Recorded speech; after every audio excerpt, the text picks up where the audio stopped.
परमात्मा राधा कृष्ण के चरणार बिंदों में शतकोटि नमन। मित्रों को, जिज्ञासुओं को, धर्म प्रेमियों को, ज्योतिष विज्ञान प्रेमियों को हर हर महादेव, बम बम भोले, नमः शिवाय। मित्रों, संसार में केवल मनुष्यों के लिए, वो स्त्री रूप में है या पुरुष रूप में है, नर हैं या नारी हैं, शरीरधारी है, उनके लिए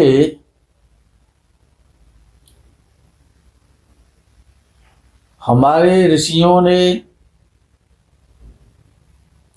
ऐसे कुछ नियम जीवन जीने के लिए बताए हैं कि आप कोई यज्ञ ना कराएं, कोई नवचंडी सतचंडी ना कराएं, कोई भी महामृत्युंजय का जप ना कराएं, किसी भी ग्रह की मंत्र का जप ना करें। फिर भी अगर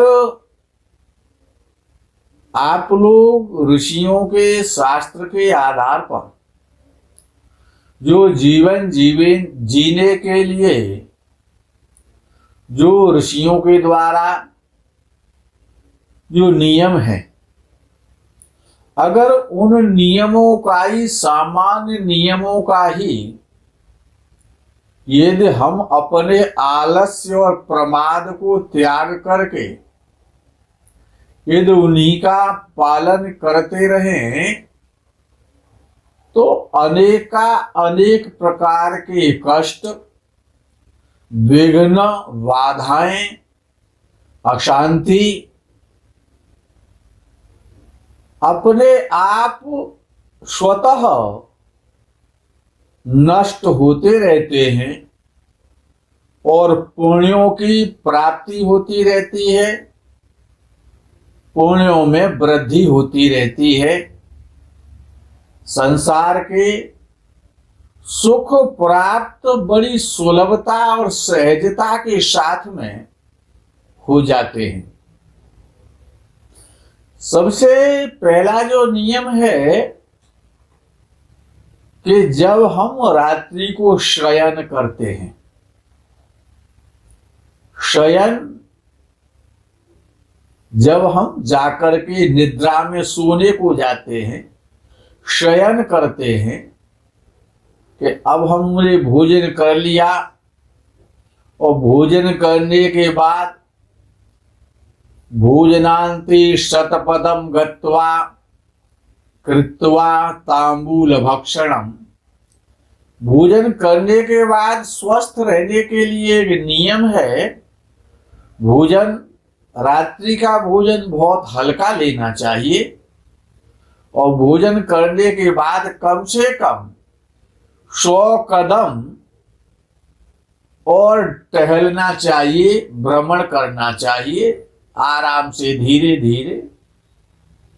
इलायची खा करके, सौंफ खा करके, मुंह में लौंग ले करके या पान खा करके, तो इससे स्वास्थ्य और उदर विकार नहीं होते, स्वास्थ्य अच्छा रहता है।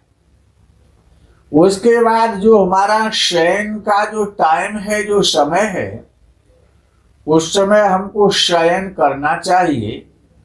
और जब हम शयन करते हैं तो हमारा सिर हमेशा दक्षिण दिशा में होना चाहिए और हमारे जो पैर हैं वो उत्तर दिशा में होने चाहिए। या अगर ऐसा संभव नहीं है तो पूर्व दिशा में अपना सिर करें और पश्चिम दिशा में पैर करके सोएं। यदि आप गृहस्थ जीवन में गृहस्थी हैं, पत्नी के साथ आप विश्राम करते हैं तो एक नियम है कि पत्नी को कभी भी सोते समय बेड पर अपने सीधे हाथ राइट हैंड पर नहीं होना चाहिए। पत्नी को हमेशा वामांग करके ही विश्राम करें। यदि आप यज्ञोपवीत धारण करते हैं, जनेऊ धारण करते हैं, आप जनेऊधारी हैं, तो जब आप विश्राम कर रहे हैं, पत्नी के साथ विश्राम कर रहे हैं, तो आपको अपना यज्ञोपवीत कंठी कर लेना चाहिए। संभोग के समय भी यज्ञोपवीत को कंठी कर लेना चाहिए और पत्नी को सदैव वामांग रख करके बेड पर सोना चाहिए, जिससे कि आपका भी स्वास्थ्य अच्छा रहेगा, पति पत्नी के मध्य में और क्लेश उत्पन्न नहीं होगा। जब आप रात्रि को विश्राम करें तो विश्राम शयन से पूर्व एक मंत्र को याद कर लें। विश्वेश्वरीं जगद्धात्रीं स्थिति संहार कारणीं निद्रां भगवतीं विष्णु रतुलां तेजसः प्रभु। ये निद्रा देवी का आवाहन कर लें। ये निद्रा देवी का मंत्र है, जिससे कि आपको प्रेम पूर्वक निद्रा देवी अपने आगोश में, अपने अंग पाश में और विश्राम कराएंगी। जब प्रातः काल आप जब उठते हैं तो आलस्य का त्याग करें, प्रमाद का त्याग करें और ब्रह्म मुहूर्त की जो बेला है उसमें आपको हमेशा निद्रा का त्याग कर देना चाहिए। विद्वान कहते हैं ब्राह्म मुहूर्ते या निद्रा सा पुण्य क्षय कारिणी। जो लोग सूर्योदय से पूर्व अपनी निद्रा का त्याग नहीं करते हैं, सूर्योदय के बाद तक 7 बजे तक, 8 बजे तक, 9 बजे तक जो भी है, जब तक ये सोते रहते हैं, सूर्योदय होने के पश्चात भी उनके ना चाहते हुए भी पूर्व जन्म के किए हुए पुण्य और इस जन्म में जो भी वो पुण्य कार्य करते हैं वो अपने आप नष्ट होता रहता है। उसमें कुछ करने की आवश्यकता नहीं पड़ती है। आपका जो आलस्य है, जो आपका प्रमाद है सूर्योदय तक बाद तक सोने का, वो ब्राह्मे मुहूर्ते या निद्रा सा पुण्य क्षय कारिणी। तो आपके पुण्य नष्ट होते रहते हैं और आपके पाप बढ़ते रहते हैं। तो सबसे पहले ब्राह्म मुहूर्त में जगना चाहिए और जागरण करने के बाद सबसे पहले अपने दोनों हाथों को आपस में स्पर्श करना चाहिए और उनका अवलोकन करना चाहिए, उनको देखना चाहिए, अवलोकित करना चाहिए। कराग्रे वसते लक्ष्मी, ये मंत्र है।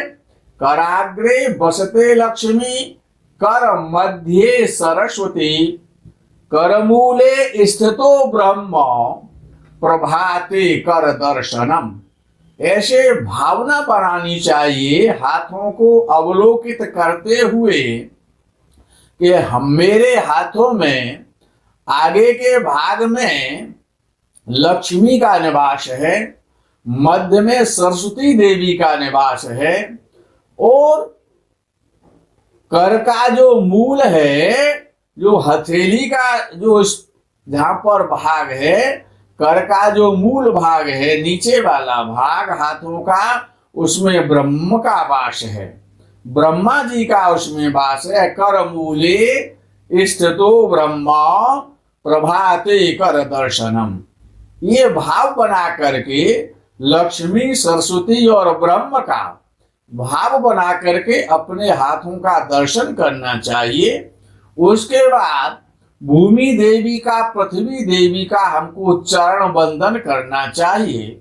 मंत्र वहां पर आता है, समुद्र वसने देवी पर्वत स्तन मंडिते विष्णु पत्नी नमस्तुभ्यं पादस्पर्शम क्षमस्व में। इस प्रकार से पृथ्वी देवी से और हमको क्षमा याचना करनी चाहिए और उनका चरण वंदन करना चाहिए। उसके बाद हाथ पैर धो करके, मुख धो करके अपने माता पिता और ईश्वर का दर्शन करना चाहिए, माता पिता का चरण वंदन करना चाहिए। यदि आप भाग्यवशात किसी आश्रम में गए हुए, किसी तीर्थ में जो आपके गुरुजी हैं, सबसे पहले वहां पर उनका चरण वंदन करना चाहिए। अब ये जो नित्य क्रियाएं, उसके बाद हमको शौचादि जो मलमूत्र का हमको त्याग करना है, तो हमको ध्यान रखना चाहिए कि जब हम प्रातःकालीन ब्रह्म बेला में और जब हम मलमूत्र का त्याग करते हैं, तो हमारा जो मुख है वो सदैव दक्षिण दिशा में होना चाहिए। और दिन में यदि हम मलमूत्र का सूर्य उदय होने के पश्चात सूर्यास्त तक यदि हम मलमूत्र का दिन में कहीं बाहर और अगर त्याग कर रहे हैं, तो हमारा मुख उत्तर दिशा में होना चाहिए। सूर्य के सम्मुख या जिधर सूर्य देव हैं उधर कभी भी मलमूत्र का उस तरफ मुख करके कभी भी और मलमूत्र का त्याग नहीं करना चाहिए। नहीं, हमारे पुण्य नष्ट होते हैं और पाप बढ़ते हैं। अब विषय आता है कि हम स्नान भी कर लेते हैं। जब हम स्नान करें तो स्नान के समय हमारा मुख पूर्व दिशा में हो अथवा उत्तर दिशा में हो। यदि हम किसी नदी पर स्नान करना चाहते हैं, जैसे कि आजकल कार्तिक मास चल रहा है, आजकल ये जो मास है वो स्नान से इसका बड़ा पुण्य मिलता है नदी में स्नान करने से। तो जब हम नदी की धारा पर जाते हैं, जब नदी के किनारे पर पहुंचते हैं, नदी को सबसे पहले हमको साष्टांग प्रणाम करना चाहिए। प्रणाम करने की जो विधि है कि जिधर से नदी आ रही है, नदी का जल जिस तरफ से आ रहा है उसी तरफ को साष्टांग लेट करके और हमको उस विशेष जो पवन पावन पवित्र जो नदी है उसका हम साष्टांग लेट करके चरण वंदन करें।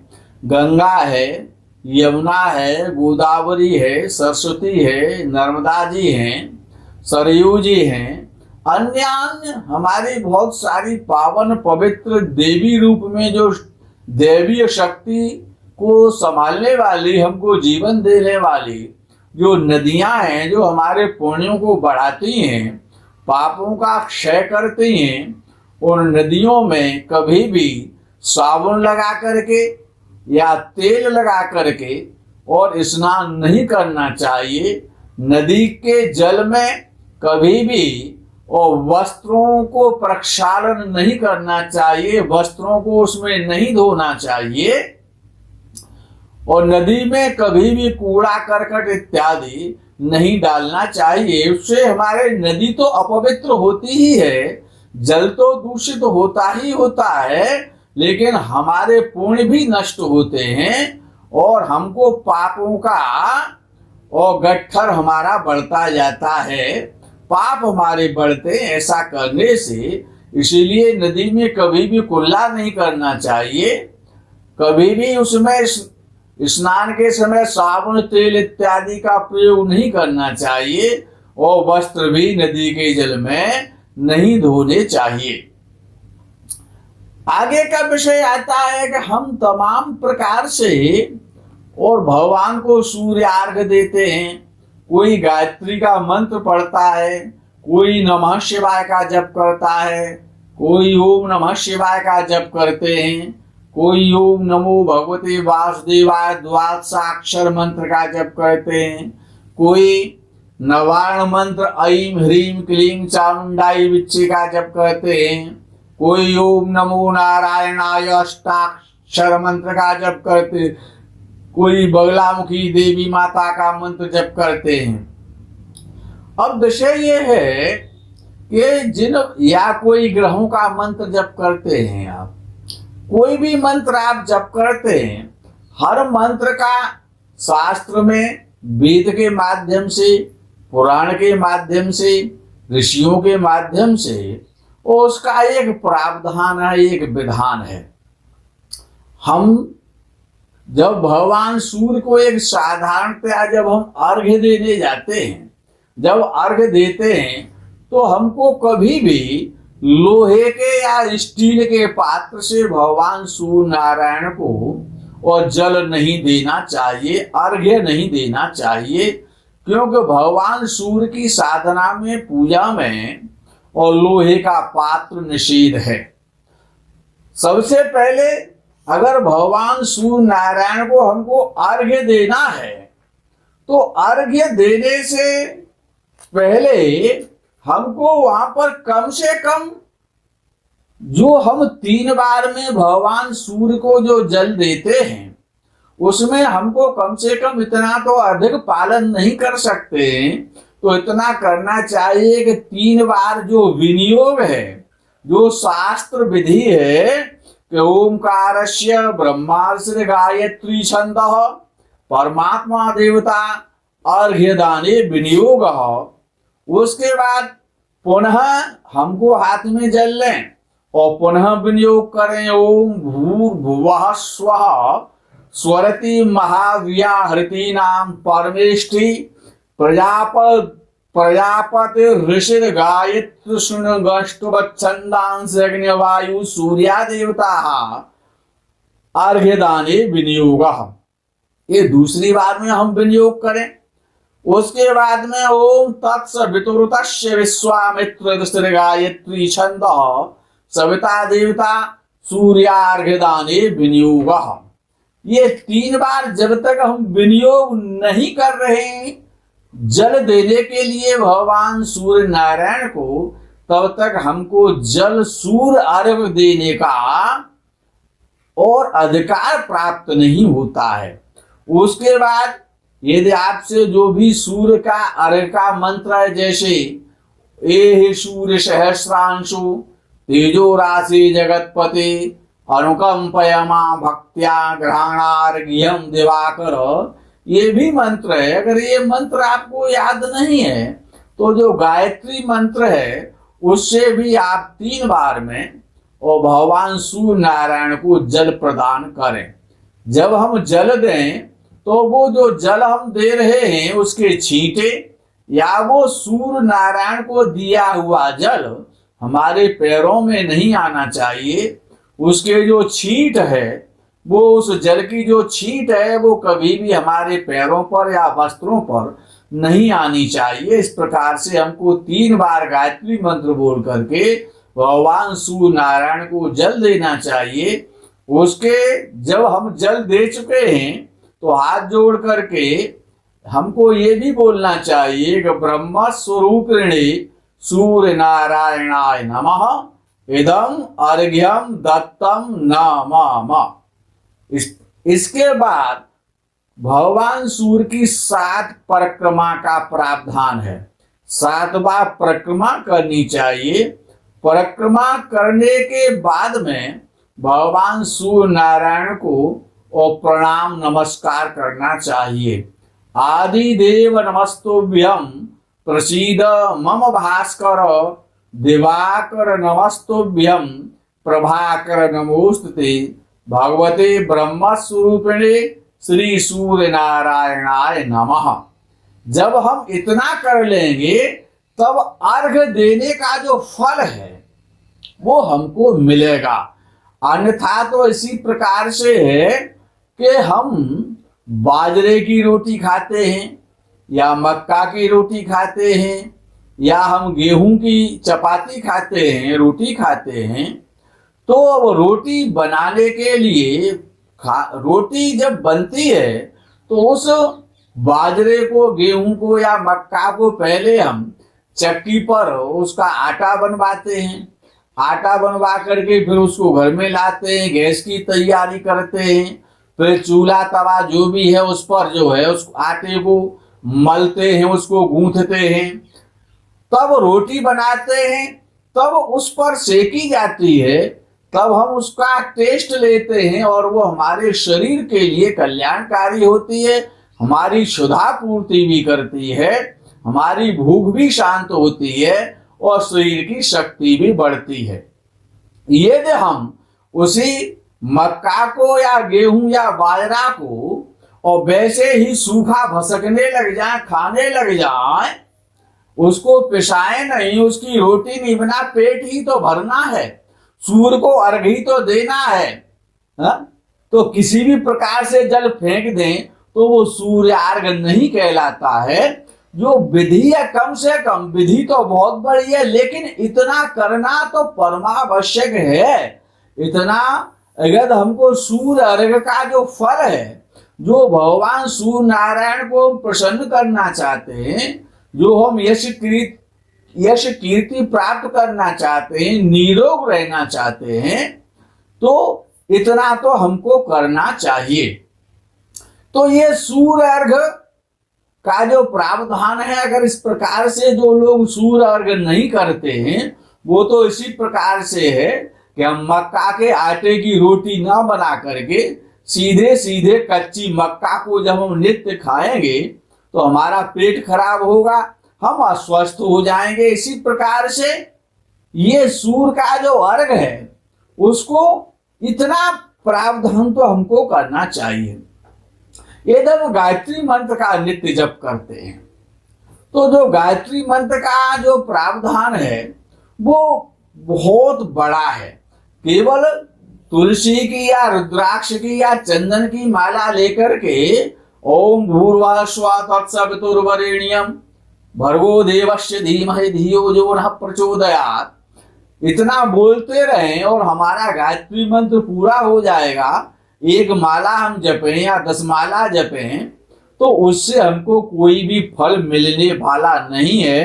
तो ये तो इसी प्रकार से है जैसे कि कच्चे चने और हम सूखे चने चबाने लग जाएं तो उससे स्वास्थ्य की हानि ही होगी। वो मंत्र हमारी हानि ही कर सकता है।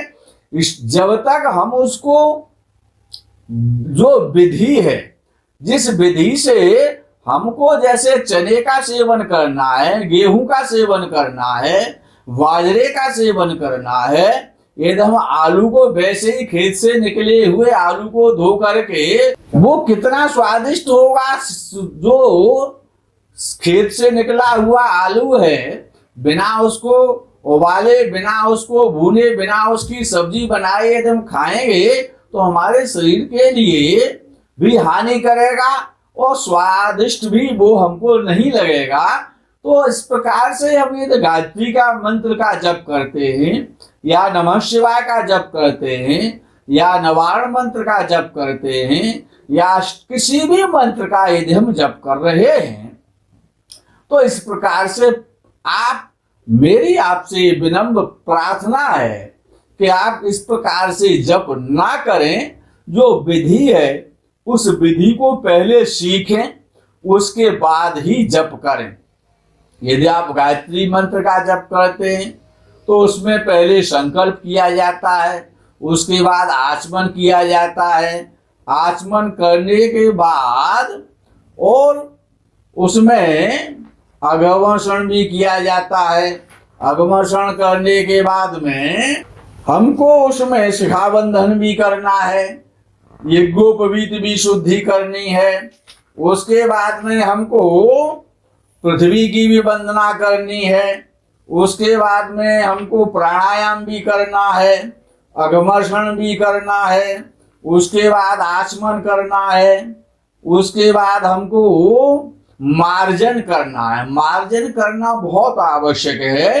कैसे? ओम आपो हिष्ठामयो भवः, ओम तानूर्जे दधातन, ओम हिरणा चक्षसे, ओम जुवः शिवतमो रसः। इस प्रकार से आगे भी उसमें मंत्र दिए गए हैं। 9 प्रकार से 9 बार और मार्जन किया जाता है। उसके बाद में और अपने मस्तक पर और द्रुपदादि मंत्रों से अगमर्षण से पहले अपने को शुद्ध किया जाता है।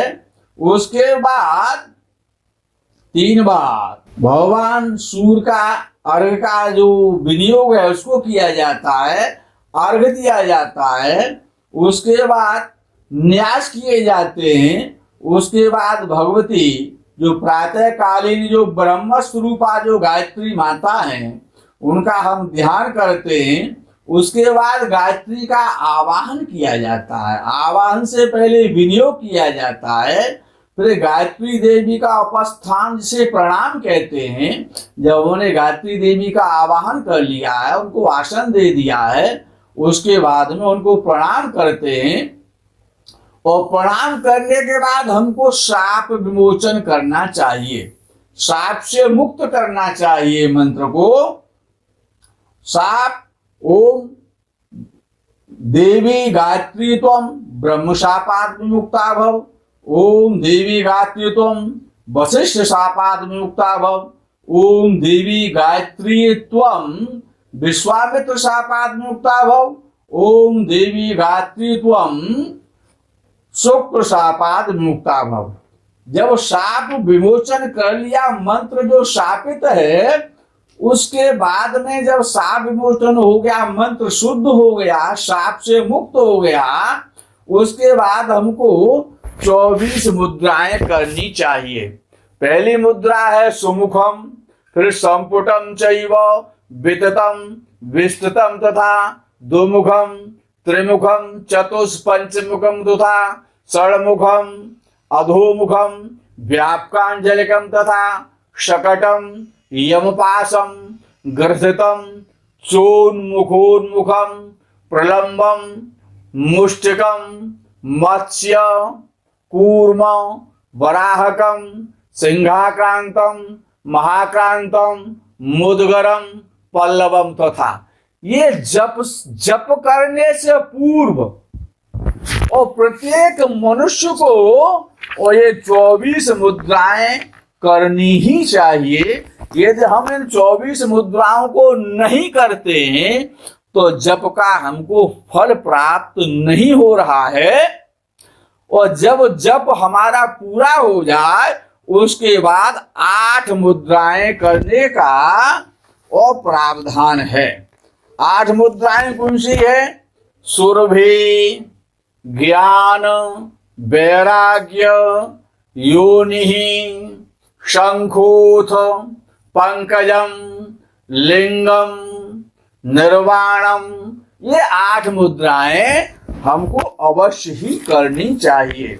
और जब ये 8 मुद्राएं हो जाएं, उसके बाद में सीधे हाथ में हमको जल लेना चाहिए थोड़ा सा, और बोलना चाहिए अनेन गायत्री जप कर्मणा सर्वांतर्यामी भगवान नारायण प्रियताम न मम। इस प्रकार से यदि हम गायत्री देवी का और ज्ञान पूर्वक और विधि पूर्वक और शास्त्र विधि पूर्वक यदि हम जप करते हैं तो उसका हमको संपूर्ण फल प्राप्त होगा।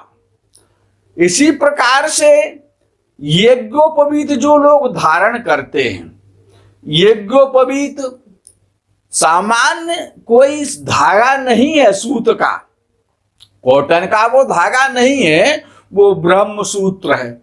उसके भी जो नियम है हमको उन नियमों का पालन करना चाहिए। यदि हम शिखा रखते हैं, चोटी रखते हैं, तो उस शिखा का भी हमको पालन करना चाहिए कि यदि हम मलमूत्र का त्याग कर रहे हैं तो शिखा की ग्रंथि हमको खोल देनी चाहिए।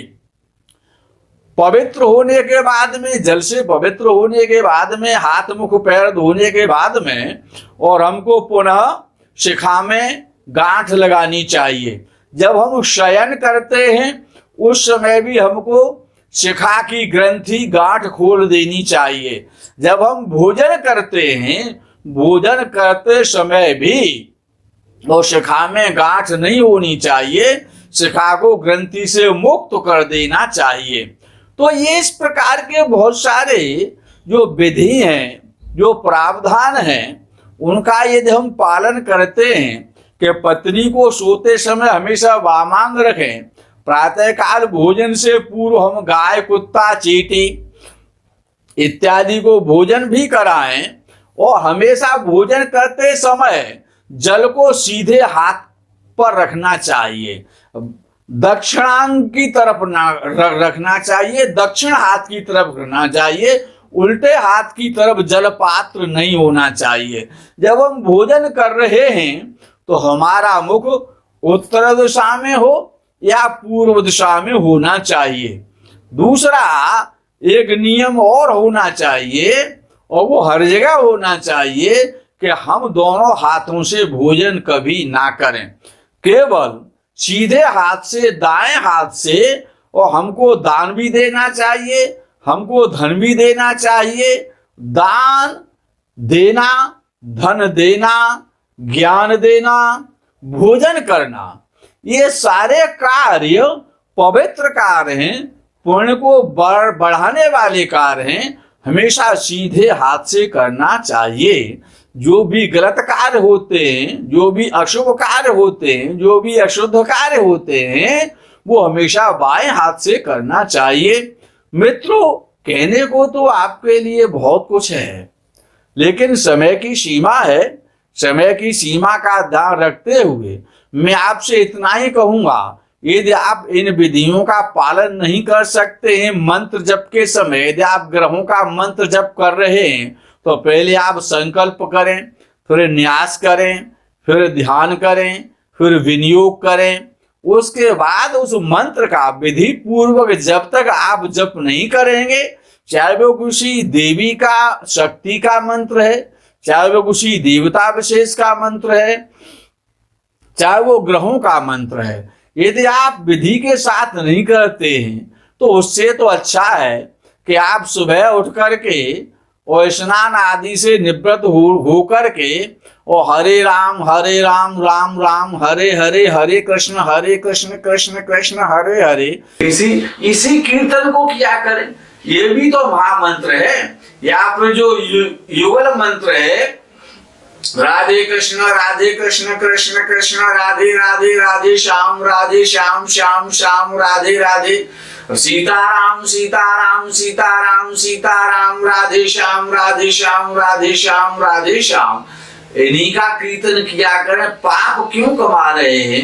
क्यों आप पुण्य की जगह पर पापार्जन कर रहे हैं? इसीलिए तो आप कीर्तन करें। मुझे पता है कि मेरे वक्तव्य से कुछ लोगों को परेशानी तो अवश्य होगी, लेकिन ईश्वर ने जितना हमको ज्ञान दिया है उसमें से जितना भी आपके पास तक पहुंच जाए तो हम अपना कल्याण समझेंगे। और जब हमारा कल्याण होगा आपके आशीर्वाद से, ईश्वरीय कृपा से, जब आप हमारे बताए हुए मार्ग पर चलेंगे, आपका मन प्रसन्न होगा, आपको पुण्यों की प्राप्ति होगी, तो हमारा तो कल्याण हो ही जाएगा। मित्रों, आज के इस वीडियो में इतना ही। जो भी अगर हमसे कोई त्रुटि हुई है उसके लिए हम क्षमा प्रार्थी हैं, क्योंकि आप सभी लोग विद्वान हैं। तो मैं इस वीडियो में यही विराम करता हूं। आगे के प्रकरण का आप इंतजार करें। तब तक के लिए हर हर महादेव, बम बम भोले, नमः शिवाय, जय गौ माता की।